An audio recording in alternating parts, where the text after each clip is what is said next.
कधीच नाही चुकणार तुमचे फेवरेट टीव्ही शोज झी5 सोबत, तेही एकदम फ्री। तुम्ही आशूला होकारच द्यायला नको होतात जायला, ताई अगं तिथे जाऊन असं काही होईल असं कोणाला तरी वाटलं होतं का? पण आता माझ्या मुलाच्या जीवाचा प्रश्न आहे। मला पटतंय आईचं, नाही म्हणजे आता ह्यात चूक कोणाची आहे? मला मान्य आहे शिवाचे माझ्यावर उपकार आहेत, पण आपण त्यांच्या विश्वासावर आशूला तिकडे पाठवलं होतं आणि आता तिकडे जाऊन आशू गायब। मला खूप भीती वाटायला लागली, धाकधूक वाटते खूप। कुठे असेल आशू? तिकडची ती माणसं कोण आहेत, कुठली माणसं, काहीच माहित नाही आपल्याला। अहो तुम्ही करा ना काहीतरी। सीता, मी मांज्याशी बोललोय आणि माझा शिवावर विश्वास आहे। हा विश्वासच घात करेल तुमचा एक दिवस।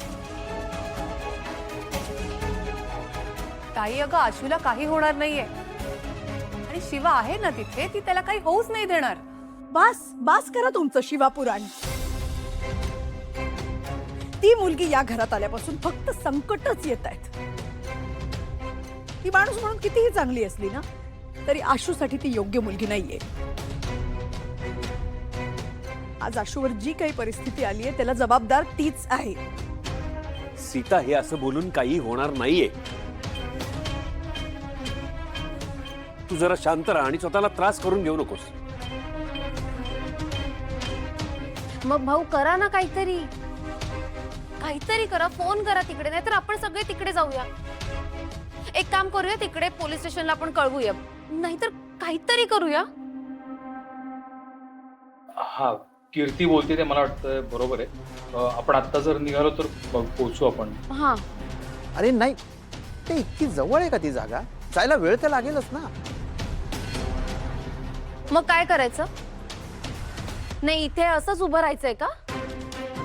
त्याने काय होणार आहे? आणि जर काका आपल्या आशूला तिकडे काहीतरी झालं मग काय करणार आहोत आपण?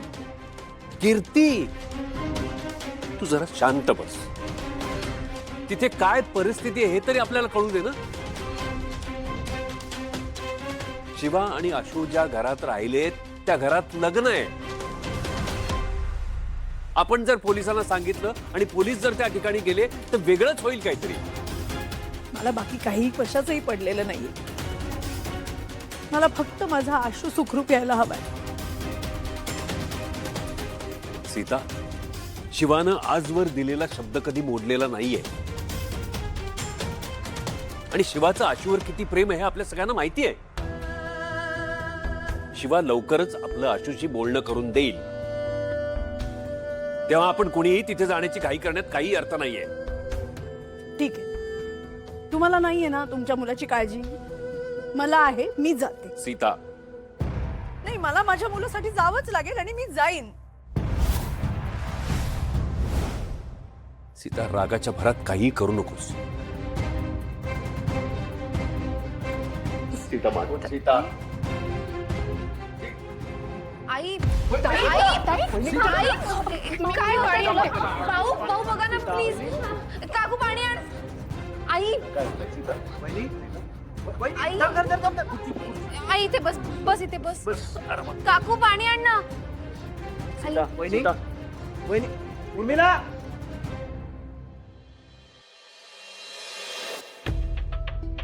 दादानं बाई आज्याने शिवाला इथे आणून चूक तर नाही ना केली? राजू अगं असं का बोलतेस? अगं मग काय अक्का, एक पण गोष्ट धड होत नाही, सगळंच बिघडत चाललंय। अगं हो, पण दादाला तरी कुठं माहित होतं त्यांच्या नशीब हे असलं काहीतरी येईल ते? आणि त्यांना तरी कुठं माहित होतं की दाजी अशा अचानक गायब होतील? बाई आजीच्या जमिनीचा आणि आशुदाजींच्या गायब होण्याचा काही संबंध नसेल ना? नाही नाही, मला नाही तसं वाटत। तसं असतं तर डॅडीने जमीन परत दिलीच नसती। नाही पण शत्रू? नाही, तो पण डॅडीच्या पुढे नाही जायचा। मग आशुदाजी गेले कुठं? असं अचानक गायब कसं झाले ते? शिवा एकदम म्हणाली होती बघ की तिचा कोणीतरी काका आहे, त्याने तर केलं नसेल ना? असू पण शकतं। आता आपल्याच गावात बघ की जमिनीवर कमी भांडण आहेत वय। रोज कुठल्या ना कुठल्या घरात वाद होतात. जमिनीवरनं भावाभावाची भांडणं, काका पुतण्याची भांडणं, बाप लेकाची भांडणं. मला तर वाटतं ना, पुढचं महायुद्ध ना हे जमिनीवरनच होईल. पुढचं कशाला? सगळी महायुद्ध, लढाया ह्या जमिनीसाठीच तर झाल्यात. आपल्या माणसांनी आपल्या माणसांना जमिनीसाठी दगा दिलाय. वहिनी, काय झालं? तुझ्या ओळखीत कोणी कोणाची जमीन हिसकावली आहे का? काही नाही ग, काही नाही झालं. यांना कसं सांगू आता? यांच्या हक्काचं सगळं डॅडींनी हिसकावलंय. डॅडी जमिनीसाठी किती खालच्या थराला जाऊ शकतात. हे सगळं त्यांनीच तर नाही ना केलं. देवा, काही कर, पण या संकटातून आशू आणि शिवाला बाहेर काढ. खूप चांगली माणसं आहेत ती. त्यांच्या वाट्याला काहीही चुकीचं होऊ देऊ नकोस. मला माहित आहे, मी सूर्या एवढी तुझी सेवा नाही करत, पण माझा तितकाच तुझ्यावर विश्वास आहे. मी आज फार मनापासून तुझ्याकडे काहीतरी मागते. मला निराश नको करू. आशू सापडू दे देवा.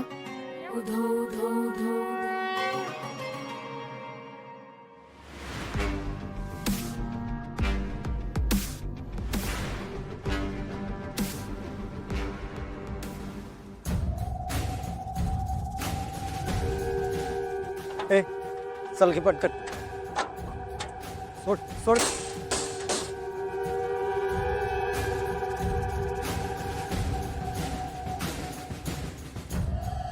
आई, आज लय भारी सुपारी भेटली आपल्याला. काय आज रात्री ढाब्यावर जाऊ आणि पार्टी करू. ए काढे बाहेर त्याला. चल घे लवकर. उघड रे.